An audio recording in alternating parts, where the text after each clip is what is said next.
This is table of the biggest earthquake during last 7 years, and this table was published in AGU meeting of American Geophysical Union in San Francisco last year, and you can see that many of this biggest, the strongest earthquakes, magnitude 7.5 and larger or greater, are indicated or predicted, and some of them were missed, yes, from personal point of view, from personal opinion,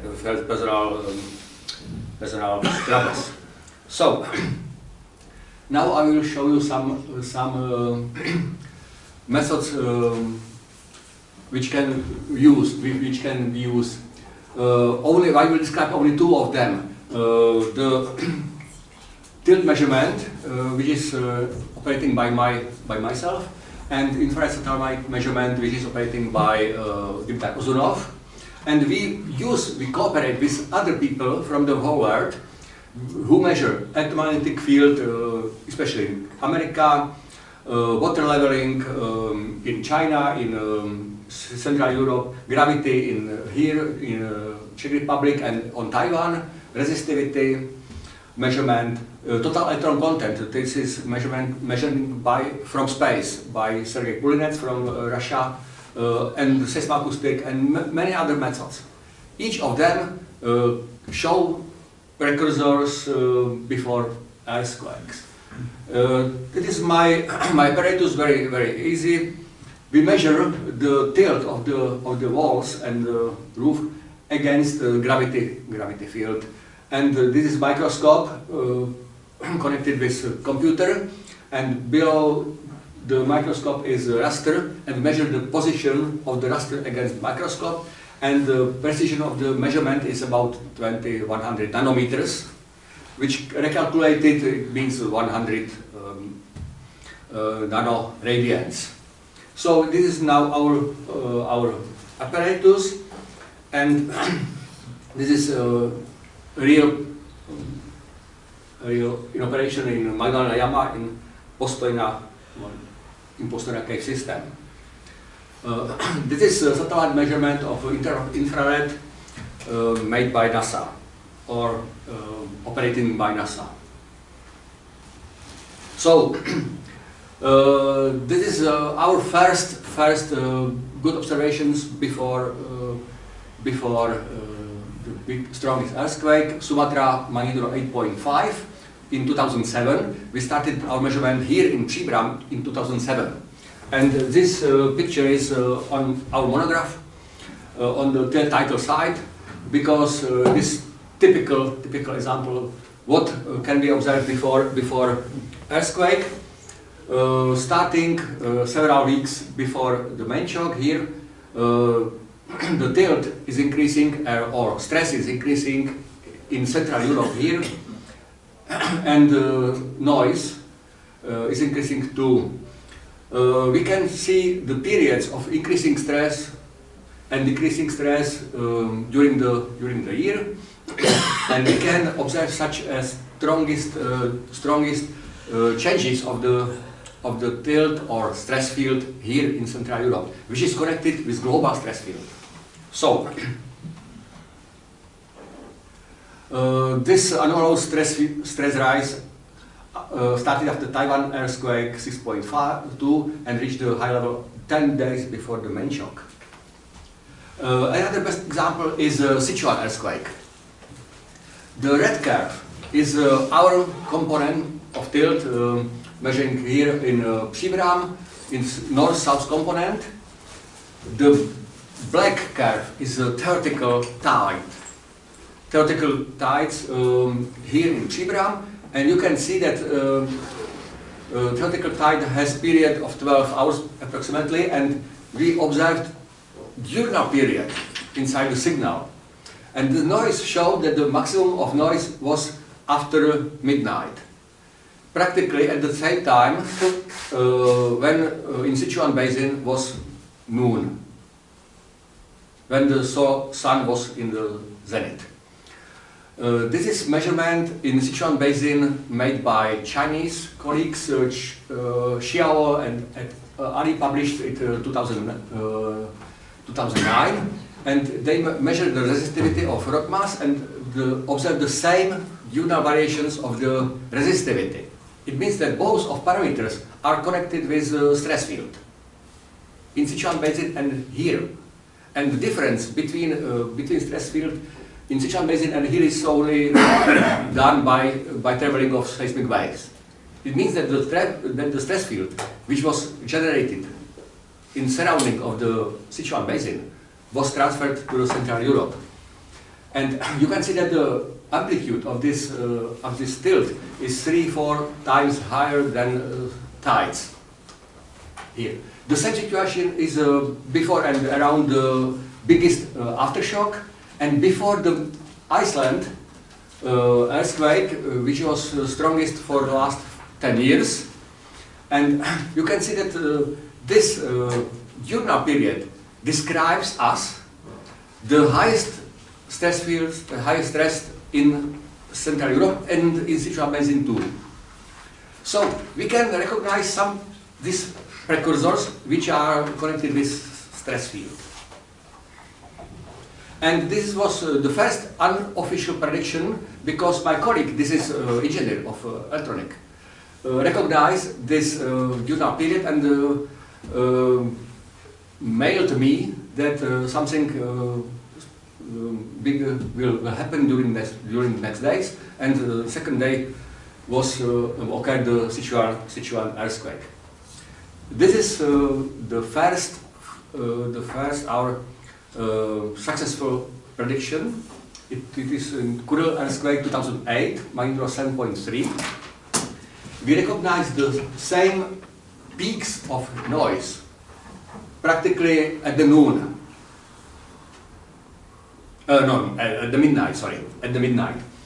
And we suppose that the focal area should be on the opposite side, and these peaks are induced by solar irradiation of the surface on the opposite side of the Earth.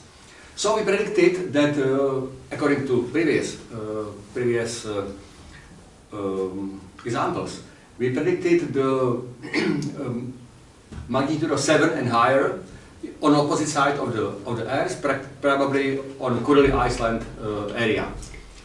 This gap of the measurement is made by our thieves who stolen our computer. Oh no! We replaced computer and measured the same parameters, and you can see that after Sulawesi 7.5 earthquake started the high noise measuring here in Central Europe in cave number 13C. And the noise was at the highest level, practically coincide with Kuril earthquake. So we predicted correctly time, 30 days in advance. We predicted correctly the focal area and magnitude. 3 parameters exactly. And it was practically the first official prediction we made. We put this prediction to my director at that time, on the time of alert. So,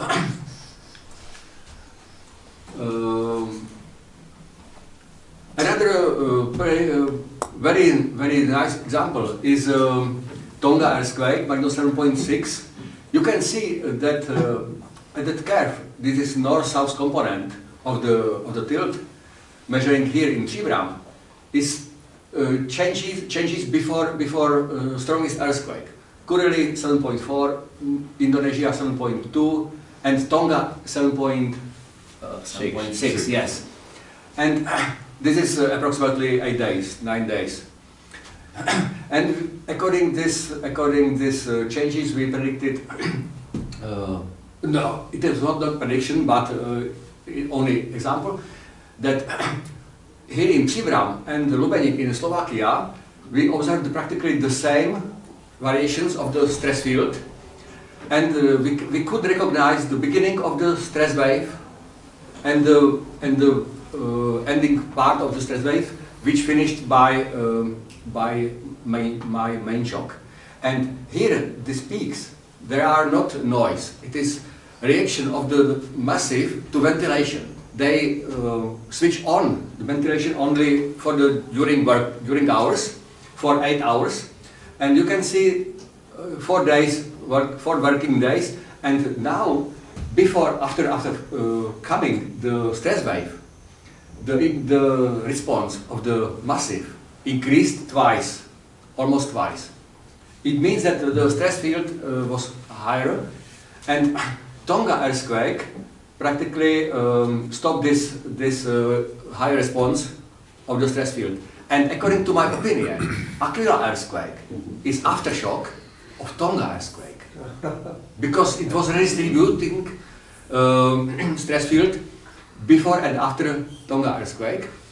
And Giampaolo Giuliani, who measured the radon response to the stress field, he measured practically these anomalies here and here. These anomalies, from my point of view, global point of view, are corrected with Tonga earthquake, but with Aquila earthquake too, because Aquila earthquake is a response of local massive to global conditions and the changes of the stress field. So, another example. This anomaly started 16 days before the main shock. Aquila was probably aftershock of Tonga earthquake. The same as Iceland earthquake, 6.3 after Sichuan earthquake, 7 point something. It is the same case. It means that the whole crust is connected. The lithospheric plates are connected to each other, and the stress came from one plate to another and redistributed the stress field around the world. Another example, Tohoku earthquake 2011, magnitude 9. Unfortunately, we measured only 12 hours anomaly before the foreshock.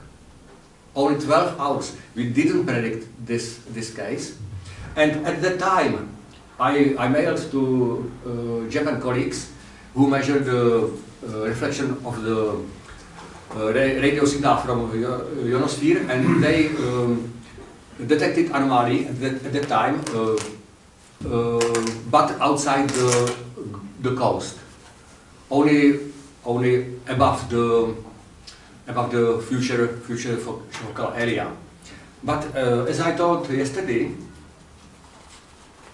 in Czech Republic there were very good measurement of the water level, which tell me that on some structures, not on all of structures, but several structures were very well precursor before this Tohoku earthquake, and the difference between the first beginning of the response and the main shock was about 40-45 days. So in this period, during this we can something do. Another example is Sumatra, 2012, 8.6. This was a hint cast for us, because this long anomaly was covered by smaller anomalies which was local. For this is example of no prediction, but it was possible. 40 days before the main shock started, these anomalies were too long and covered by local anomalies. And now about the infrared satellites. It is Sumatra, the same event, and you can see increasing of the temperature on the correction on the triple point between three lithospheric plates, and this started several days before, a week before Sumatra. Is this satellite data? Yes. Okay. Exactly. Alaska 2013. Here is the main shock. And you can see the changes of the tilt approximately 14 days before the main shock. And you can see that the thermal anomaly occurred several days before the main shock, and inside the radius of 600 kilometers. And you can see that this anomaly occurred 12 days before the main shock. So it is our time for prediction. Santa Cruz 2013, you can see location, and you can see time allocation, temporal allocation, which was only one day before the main shock. So it is very strange prediction for me, because I obtained the mail on April 11 from Australia, from another group which is interested in prediction of earthquakes, that they suppose the M8 earthquake at Samoa region.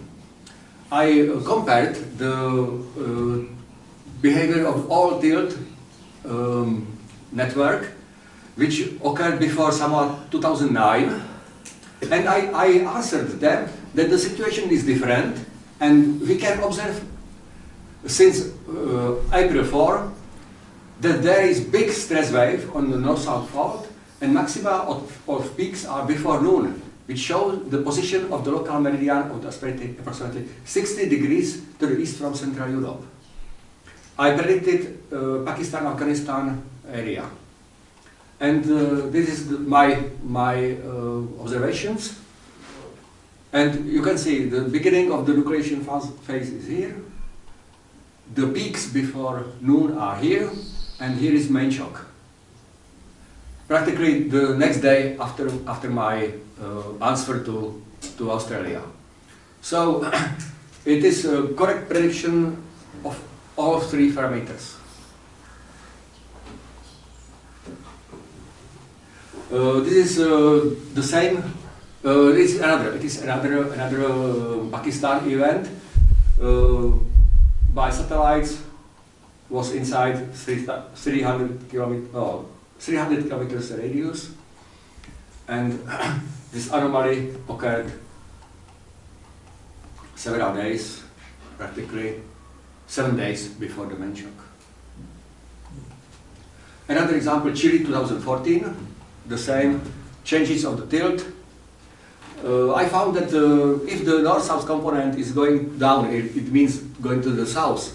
It is increasing of the stress field here in Central Europe. 5 days before the main shock. And Nepal this year. This is main shock time. And you can see that 12 hours before the main shock started the changes of the tilt. Practically the same as before Tohoku earthquake. And the second anomaly is not anomaly because it is a TV group from Czech TV Prima, and they measured themselves. So this is normal behavior of the tilt. You can see tides, and here is strong anomaly, and it was not predicted for us because our prediction rate is 1 per day at least. So we didn't predict this event. And if we put the time before the first precursor to the main shock, you can see that all of examples or cases are along this line, which are described here. And for magnitude of 6 earthquake, you can observe the first precursors approximately one day before the main shock. For 8 magnitude, you can observe 10 days before the main shock.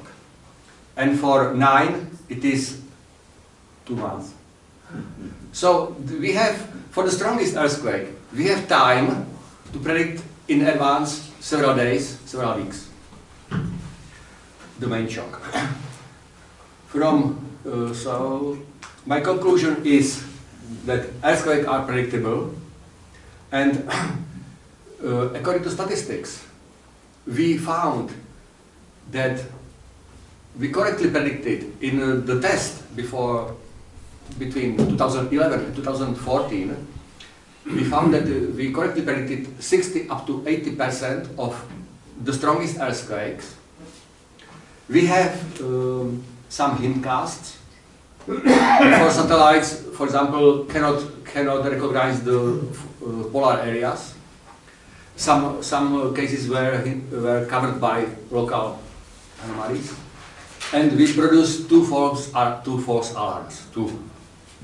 So the methods is not perfect, but 60% is enough to prevent the people.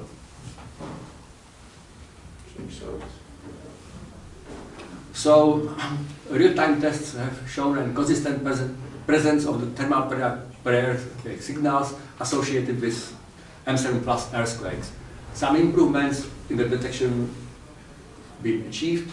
False positive exist and the ratio are different for each region, with a significant reduction of false positives as soon as these two geophysical parameters are contemporarily used. Thank you for your attention.